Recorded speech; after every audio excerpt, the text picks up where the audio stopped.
भाई साहब धर्म चेंज कर रहे हैं सर। भाई साहब कोई धर्म चेंज नहीं है। अरे मन नहीं पूछो कर आन काटे बुलाओ तो फिर कोई भी कर रहा है हमें फिर बोलेगा एक बोल क्या कर रहा है तो अंदर वीडियो बना दिया। ये आपके खिलाफ में षड्यंत्र रचा जा रहा है और अगले रविवार को आपके ऊपर अटैक हो सकता है। लेकिन हम तो बहुत उत्साहित थे उस समय। दिन भी संडे को, आने वाले जो संडे था उसको भी कलिसिया रख दिए। किसी का फ़ोन आया तो फ़ोन मैंने इग्नोर कर दिया क्योंकि हम लोग साइलेंट करते हैं। लेकिन फिर टेक्स्ट मैसेज किया कि अर्जेंट, तो मैंने साइड में जाकर बात किया तो बोले कि कुछ लोग आपके ऊपर अटैक करने के लिए रास्ते में आ रहे हैं, तो बी अलर्ट कि रास्ते में कुछ बहनों को कुछ लोगों ने रोक लिया और उनके साथ में बुरा व्यवहार कर रहे हैं, गाली गलौज कर रहे हैं, उन लोगों से छीना चपट्टी करके उनके बैगों को छीन लिए हैं। तो वो लोग बोल रहे हैं कि हम हिंदू परिषद के अध्यक्ष हैं, कोई बोल रहा है कि मैं जिला अध्यक्ष हूँ, ये बता रहे हैं।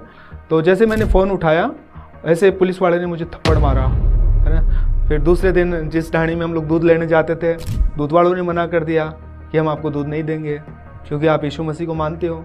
मैं जब भी हम लोग जाते थे वहाँ से तो वो लोग गालियाँ देते थे हमें।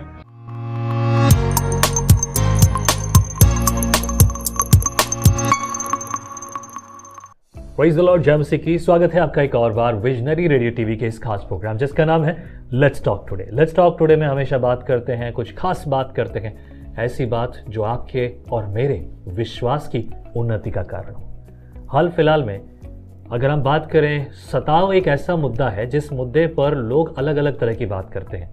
यदि किसी को किसी के पड़ोसी ने किसी भी बात के लिए तंग किया हो या किसी बात को लेकर उनको लगता है कि मेरे पड़ोसी ने तंग किया, तो उनको ये लगता है कि मेरा पड़ोसी मुझे मेरे मसीह होने पर सता रहा है। यदि किसी ने किसी बात के लिए रोक दिया, टोक दिया या कोई और बात हो गई, तो उसे लगता है कि मुझे सताव का सामना करना पड़ रहा है। पर वाकई में ये सताव क्या है? क्या सताव जो परमेश्वर का वचन मत्ती की पुस्तक में आपसे और मुझसे बात कर रहा है, जो कि हम देखते हैं प्रेरितों की पुस्तक में, तो ये सताव असल में है क्या? आइए बात करेंगे। हमारे बीच में पास्टर नरेश कुमार हैं, जिन्होंने हाल ही के दिनों में बहुत बड़े सताव का सामना किया और जिसके कारण वो कलीसिया जिसकी वो अगुवाई करते थे, जहां पर लोग आकर परमेश्वर के वचन को सुनते थे, सीखते थे, विश्वास लाते थे, नया जन्म पाते थे, उस जगह पर आज आराधना करना मना है और ये गवर्नमेंट का आदेश है। आइए बात करेंगे वो परिस्थितियों के बारे में जो सच में परमेश्वर के वचन के अनुसार है और उसका प्रतिफल और भलाई भी क्या है। मिलकर बात करेंगे, प्रभु की स्तुति एक साथ करेंगे। आमीन। स्वागत है pastor Naresh Kumar. Thank you. आप जयपुर से लगभग 60 किलोमीटर दूर जी पास्टर जी, सामोद में आप रहते हैं। जी पास्टर जी। और वहाँ आप कितने सालों से सेवा कर रहे हैं? लगभग पास्टर जी मैं 2016 से सेवा कर रहे हैं पास्टर जी। जी, 2016 से आप सेवकाई कर रहे हैं जी। कितने और सेवक हैं सामोद में? पास्टर जी लगभग 10 से 15 किलोमीटर के एरिया में और कोई दूसरा सेवक नहीं है, मैं ही वहाँ पर सेवा कर रहे हैं पास्टर जी। ओके। और हाल ही के दिनों में जैसे मैंने सुना कि आपको सताव का सामना करना पड़ा, जिसकी वजह से चर्च भी बंद है। जी पास्टर। आराधना अब नहीं होती। नहीं पास्टर जी। संगति के लिए क्या कारण, क्या परिस्थिति रही, क्या हुआ, क्या था उन दिनों?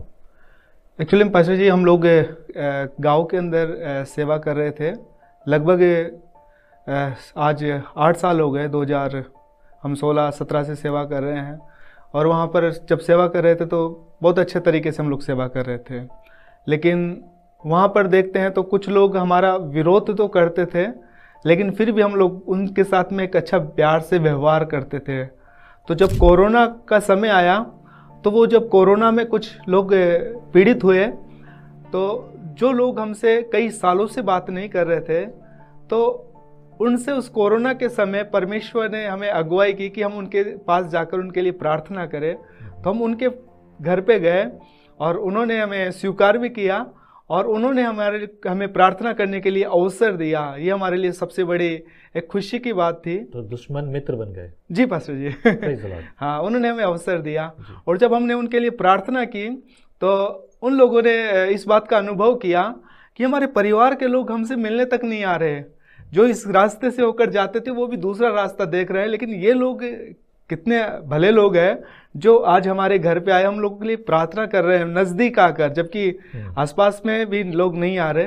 तो हमने उनके लिए प्रार्थना की और वो भाई लोग थे वो भी चर्च में आना आरंभ कर दिए। ऐसे और भी लोग कलीसिया में? जी जी पास्टर जी। ओके। जी, उनके परिवार भी, जो हमसे, मैं जब भी हम लोग जाते थे वहाँ से तो वो लोग गालियाँ देते थे हमें, लेकिन प्रभु का धन्यवाद हो कि वही लोग हमारे मित्र बन गए, क्योंकि वचन में भी ऐसा लिखा है, जो प्रभु ने अपने वचन को पूरा किया।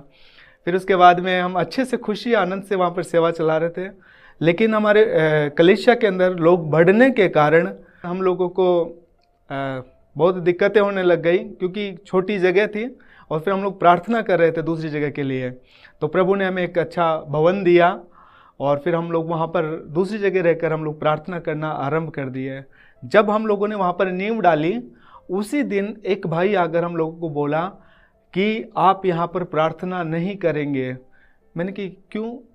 हमें कहा हमें पता है आप लोग यहाँ पर प्रार्थना करेंगे और हम लोग आपको यहाँ पर प्रार्थना करने नहीं देंगे। मैंने कि ठीक है। मैंने ज़्यादा उनकी तरफ फोकस नहीं किया, लेकिन प्रभु की आत्मा की अगुवाई थी कि हम लोग वहाँ पर ही रहकर सेवा करें। तो जैसे वो हमारा भवन बन कर चालू हो गया, तो उस समय लगभग 6 से 7 महीने तक कोई भी डिस्टर्बेंस नहीं था। हम अच्छे से चला रहे थे, कलीसिया बहुत तेज़ी के साथ बढ़ रही थी, एक बहुत आनंद का एक उत्सव था वहाँ पर, है ना। हमारे जीवन में भी हम अनुभव कर रहे थे इस बात को कि परमेश्वर बड़ा अद्भुत काम करने जा रहा है इधर। हम उपवास प्रार्थना करते थे, नाइट की भी प्रार्थना रखते थे।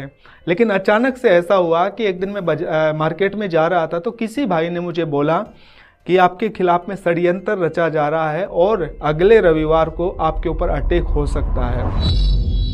मैंने इस बात को थोड़ा गौर से लिया और मैंने अपने कुछ लीडरों से बोला कि क्या किया जाए। कौन था वो भाई जो आपको ये बता रहा था? क्या वो चर्च में आता था? वो आज से लगभग 2017 से लेकर 18 तक वो चर्च में आया, लेकिन उसके बाद में फिर वो वापस से पीछे हो गया था। लेकिन हमारा जो एक सिस्टम है, जो प्रभु ने सिखाया कि अगर आकर भी कोई चला जाता है तो हम उनसे व्यवहार जो है, प्रेम जो है, हमेशा कंटिन्यूली हम लोग रखते हैं। तो उस भाई ने हमें बताया। फिर उसके बाद में मैंने कुछ अगुओं से भी सलाह ली। अगुओं ने कहा कि आप इस संडे को हम चर्च मत करो आने वाले संडे में। लेकिन हम तो बहुत उत्साहित थे उस समय, तो हम लोगों ने उस दिन भी संडे को, आने वाले जो संडे था उसको भी कलीसिया रख दी। और जैसे ही हम लोग कलीसिया आरंभ की हम लोगों ने, तो हमारा चर्च चालू होता है 10 बजे, तो तुरंत 10:30 बजे मेरे पास में किसी का फ़ोन आया।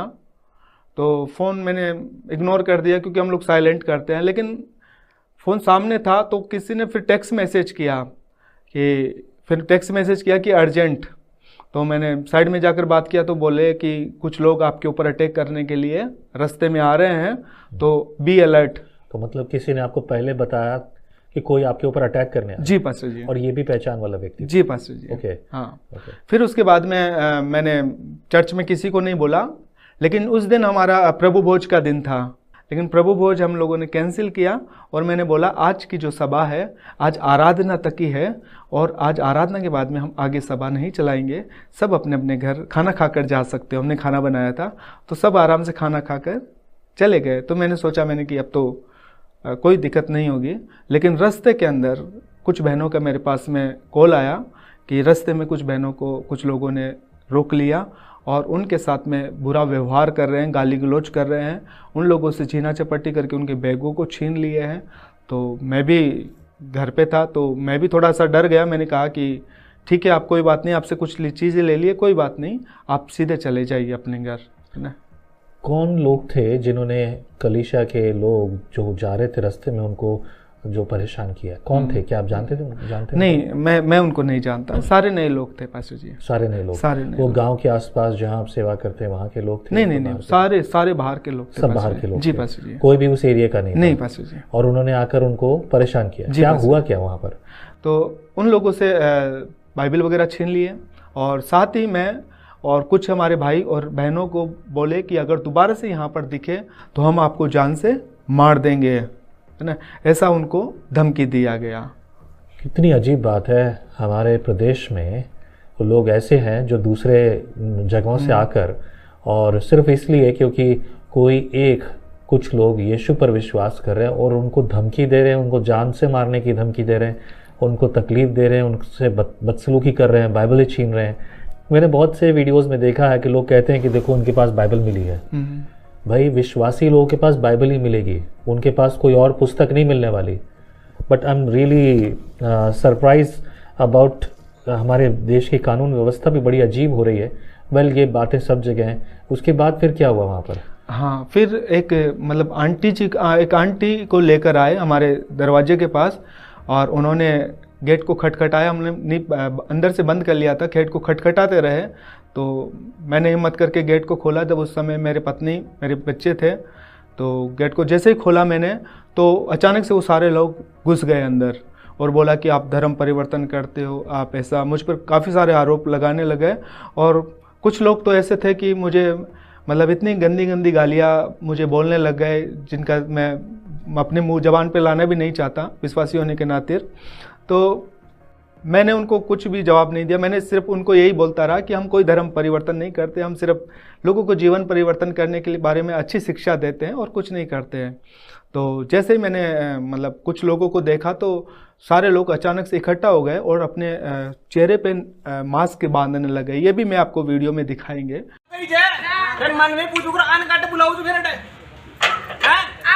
मास्क बांधने लग गए और जैसे वो मास्क बांधने लग गए तो मेरी पत्नी को इस बात का डाउट हुआ कि ये कुछ ना कुछ तोड़फोड़ करेंगे।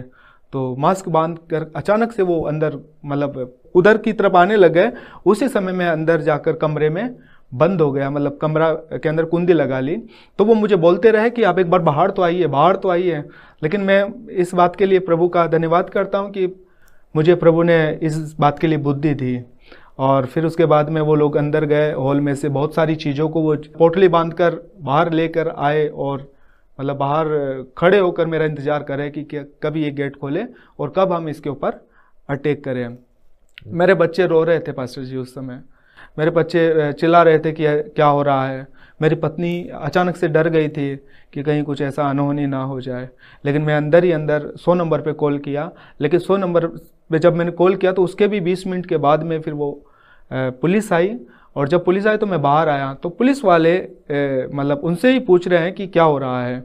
तो वो लोग बोल रहे हैं कि हम हिंदू परिषद के अध्यक्ष हैं, कोई बोल रहा है कि मैं जिला अध्यक्ष हूँ, ये बता रहे हैं। उनकी बातों को सुनकर अचानक से वो भी अंदर आ गए, देख रहे हैं और डायरेक्ट उन्होंने मुझे अरेस्ट किया और मुझे डायरेक्ट गाड़ी में बिठाकर उन्होंने मुझे कुछ नहीं पूछा, तुरंत थाने में ले आए।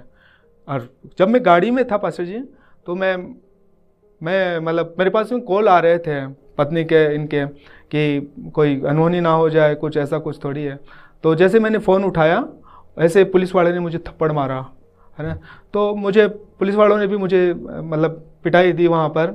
लेकिन मैं धन्यवाद करता हूँ कि प्रभु का कि परमेश्वर का वचन मुझे उस समय स्मरण आया कि धन्य वे जो धार्मिकता के कारण सताए जाते हैं।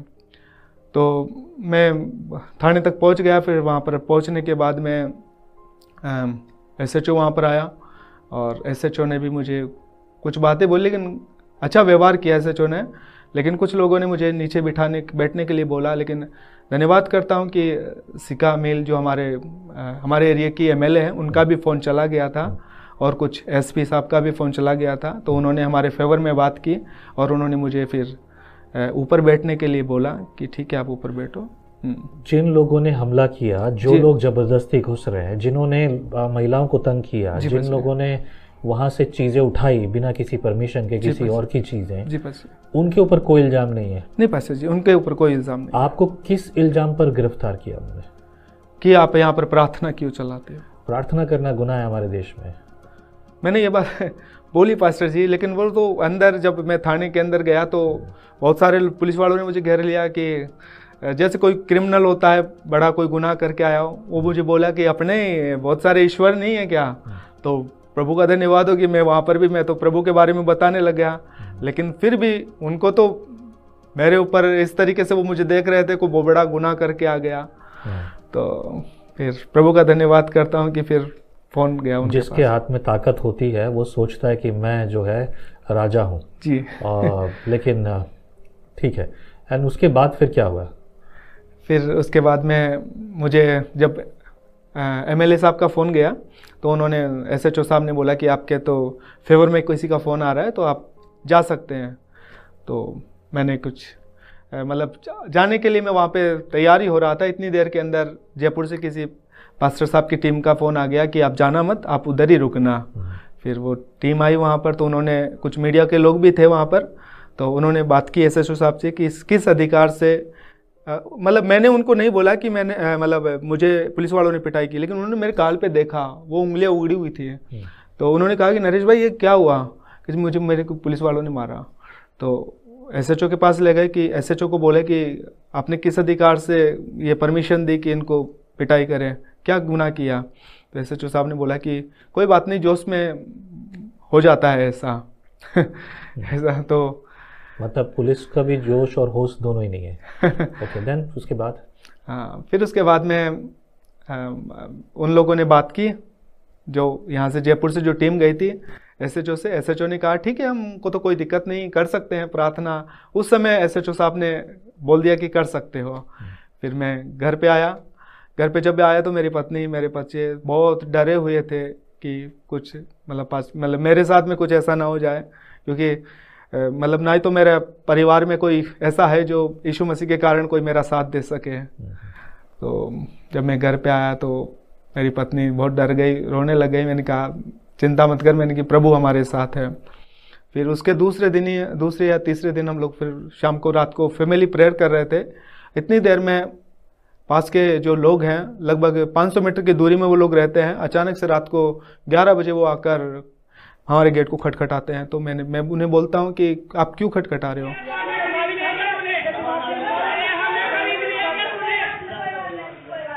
कच तुम अंदर क्या कर रहे हो। मैंने कहा यार हम लोग दुआ प्रार्थना करते हैं। कच आप दुआ प्रार्थना करते हो, हमें इधर नहीं करने देंगे। मैंने कहा आप लोग भी तो करते हो सत्संग।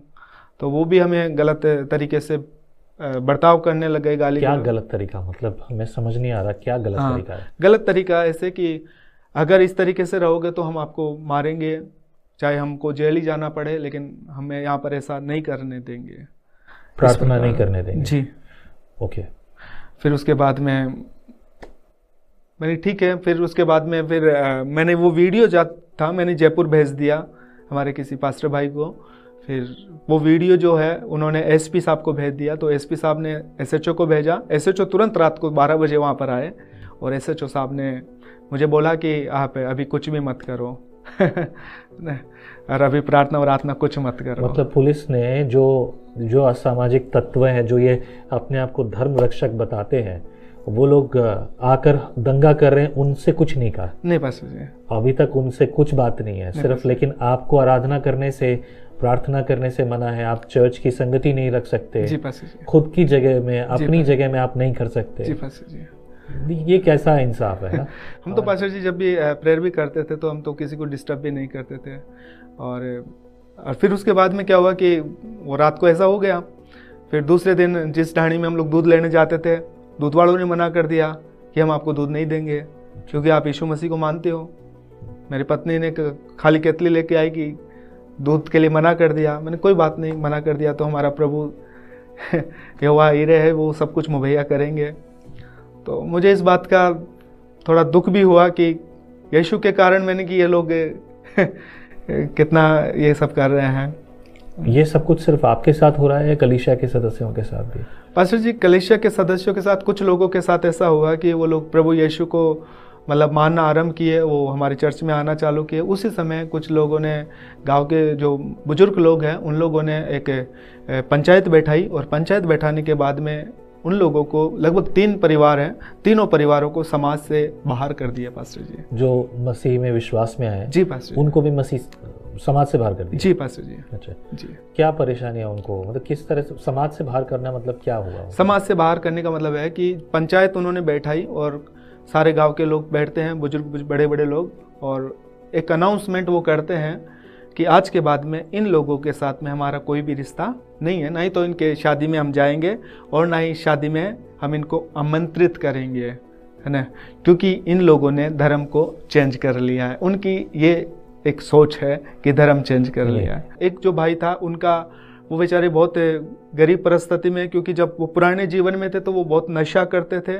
और जैसे ही वो प्रभु में आए तो उन्होंने सारे नशे पत्ते छोड़ दिए और वो एक अच्छा जीवन जीने के लिए उन्होंने निर्णय किया।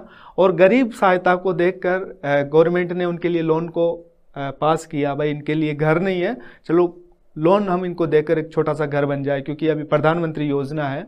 लेकिन जब अभी बड़ी बड़ी कुर्सियों पे बड़े बड़े नेता बैठे हैं, तो उन लोगों को भी पता लगा इस बात का कि ये तो ईसाई मतलब यीशु मसीह को मानने लग गए।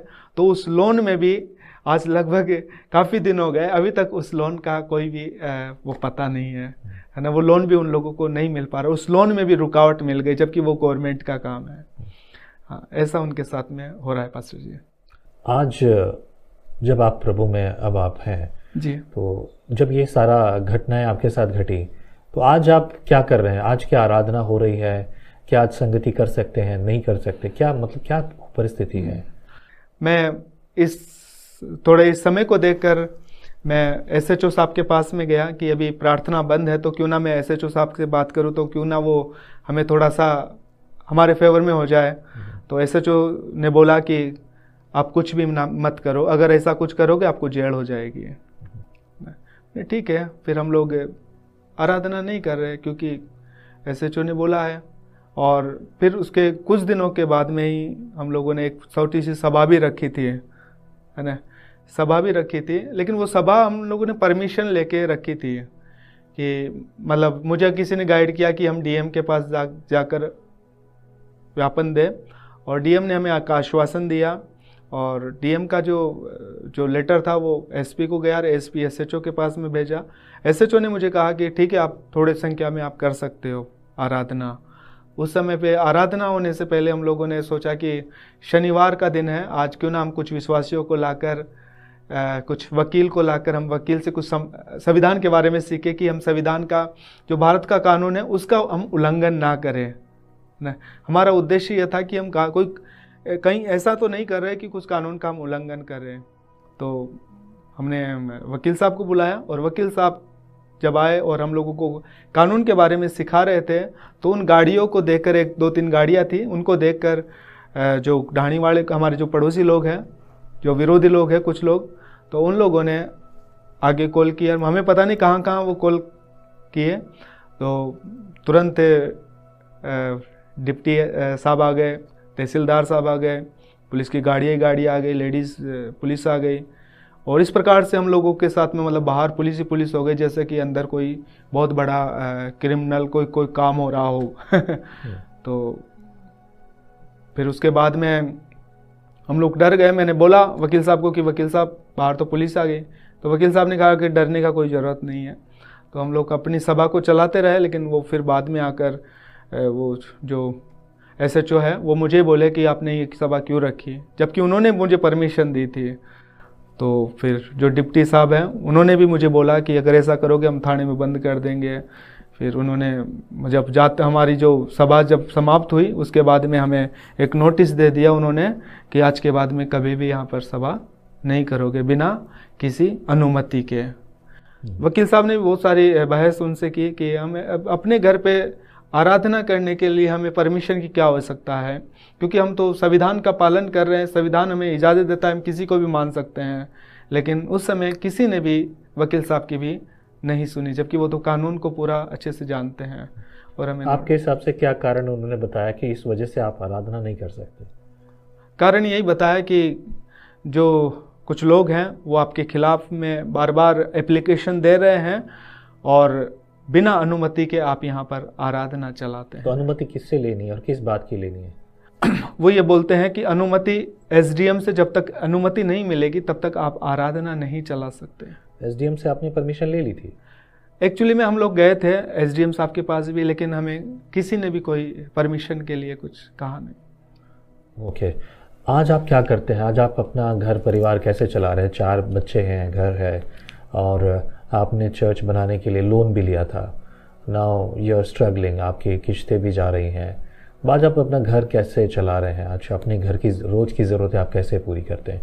बिकॉज एज ए पास्टर आप कोई जॉब या कुछ और तो करते नहीं, और अगर वो भी है तो क्योंकि आपकी एजुकेशन भी ऐसी नहीं है कि आपको कोई अच्छी नौकरी मिले, तो आप क्या कैसे चलाते हैं अपना घर? पास्टर जी, जब ये सब चीज़ें हुई तो एक तरीके से मैं तो जिसे बोलते हैं एक सदमा टाइप में, उस समय पे मैं बहुत डिस्टर्ब हो गया था। मेरी पत्नी को जब मैं शाम को देखता था वो सिर्फ रोती थी, लेकिन प्रभु का धन्यवाद हो कुछ विश्वासी बहनें खड़ी थी, तो विश्वासी बहनें हमेशा दिन में कम से कम 10 या 12 बार कॉल करती थी मेरी पत्नी के पास, मेरी पत्नी को हिम्मत देती थी, मुझे भी हिम्मत देते थे लोग।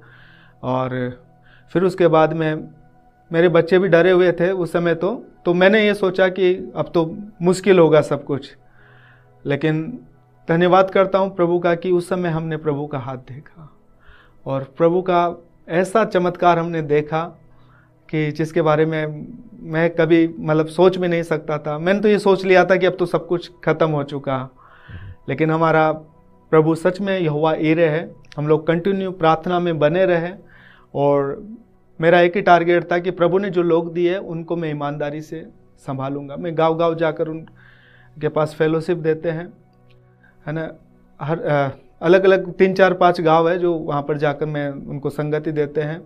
लेकिन फाइनेंशियली जैसे चर्च में हमारे साथ ऐसा ऑफरिंग डाइट वगैरह आती थी वैसा कुछ नहीं, सोर्स नहीं था हमारे पास में। तो मेरी पत्नी ने मुझे कहा कि जब परमेश्वर ने हमें यहाँ तक लेके आया है तो आगे भी लेकर जाएगा। तो फास्टिंग और प्रेयर मेरी पत्नी हमेशा रखती है और जब फास्टिंग और प्रेयर प्रभु के चरणों में बैठती है प्रभु उनकी प्रार्थनाओं का उत्तर भी देता है। अब तक परमेश्वर हमें अच्छे से लेकर आया। मैंने एक निर्णय लिया था जब ऐसा हुआ था कि प्रभु मैं कभी भी मनुष्य के सामने मुझे हाथ फैलाने के लिए प्रभु आप अवसर मत देना, और अब तक प्रभु ने मुझे ऐसा अवसर अब तक नहीं दिया। मेरा लोन है लगभग 6 लाख रुपए का अभी भी कर्जा है, लेकिन परमेश्वर का धन्यवाद हो कि परमेश्वर उस लोन में भी अभी मेरी किस्तें जो भी है चाहे कैसे भी जा रही हो लेकिन वो जा रही है किस्तें। एक समय ऐसा आया था कि मैंने प्रभु पत्नी को बोला कि मैं क्यों ना काम कर लूँ कुछ छोटा मोटा।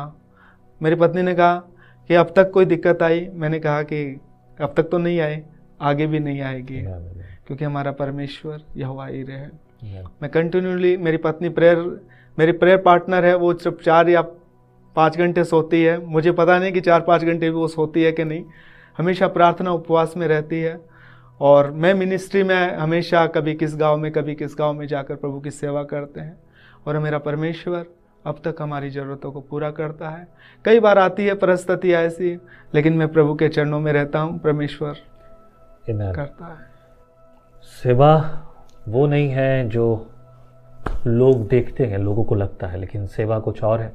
और परमेश्वर ने जिस बात के लिए बुलाया, जिस बात के लिए खड़ा किया है, that is a different thing. Now would like to say, मैं ये कहना चाहूँगा, बुलाहट जो आपकी और मेरी है वो परमेश्वर ने रखी है, और उसके पीछे दुख भी है। हमारे मसीह ने दुख उठाया तो आपको और मुझे भी दुख उठाना ही होगा।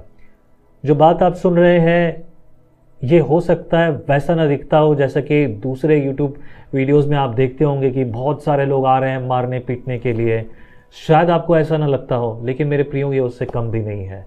जो कुछ आपने इन वीडियोस में देखा, जो एक्सपीरियंस आपने लिया, कुछ ऐसी चीज़ें हैं जो कभी भी आदमी कभी कैमरे के सामने बोल नहीं पाता, जिनसे उम्मीद होती है वो खड़े नहीं हो पाते, जिनके बारे में सोचा कि ये कभी साथ खड़े होंगे लेकिन नहीं हो पाते, और ये स्ट्रगल्स हर एक के सामने है। लेकिन भली बात यह है कि हमारा परमेश्वर हमारे साथ है। यदि आपके मन में बोझ हो तो पास्टर नरेश कुमार, आप उनके लिए अपनी ऑफरिंग भेज सकते हैं नीचे लिखे नंबर पर। यदि आप पास्टर नरेश कुमार को ऑफरिंग भेजना चाहते हैं तो लिखिए आपकी ऑफरिंग के साथ कि ये पास्टर नरेश कुमार के लिए, तो जो कुछ आप ऑफरिंग भेजेंगे वो पास्टर नरेश कुमार को भेजी जाएगी। और यदि आप विजनरी मिनिस्ट्रीज़ को अपनी ऑफरिंग भेजना चाहते हैं तो उस नंबर पर, ठीक इसी नंबर पर और आप भेज सकते हैं, ताकि वो ऑफरिंग मिनिस्ट्री के लिए काम आएगी। प्रभु आपको प्रेरित करे, आशीष करे। आने वाले दिनों में आप पास्टर नरेश की गवाही को सुनेंगे, उनकी पत्नी और उनके जीवन में कैसे परमेश्वर ने बुलाहट को दिया, उनके बच्चों का जन्म, और परमेश्वर के द्वारा वो भवन जो कि सेवा के लिए बनाया गया उसकी गवाही भी आप सुनेंगे। प्रभु आपको आशीष करे, फलवंत और बलवंत करे। आमीन। Praise the Lord.